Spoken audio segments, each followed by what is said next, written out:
Modo 16 gives us an updated Intel denoiser. I can access that from the final color output. So if I select that and go down to the denoising dropdown, I can pick Intel Open Image Denoiser right there. This will be applied to the color output. I'll also have another color output with no denoising, so we can compare between the two. Let's take a closer look at these denoising results in Nuke. We've got some pretty complex fabric materials on our model here, and the render prior to denoising is on the left, and the Intel denoised version is on the right, and I can slide between the two here.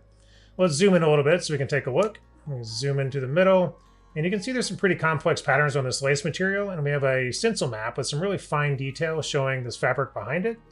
If I slide my little wipe to the left, you can see the denoised version showing up underneath it. Looking at this red part of the fabric, you can see there's a lot of noise in the material, and the Intel denoiser does a good job of removing the noise and keeping that fine pattern there.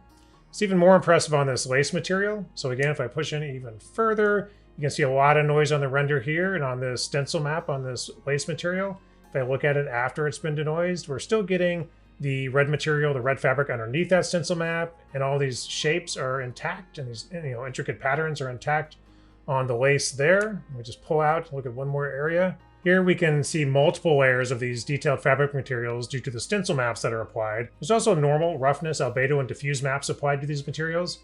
And if you look at the denoised version, we can see through these multiple layers that does a really good job of taking the noise out. Here again, lots of noise. The denoised version has all that noise taken out, and we can see the fine materials beneath it. Noise, no noise. This fine pattern here, this sort of hexagonal pattern in the red is maintained. These patterns here in the stencil map hold together nicely. You can see this fine mesh, and the materials underneath it are denoised. It's really pretty remarkable how good of a job it does.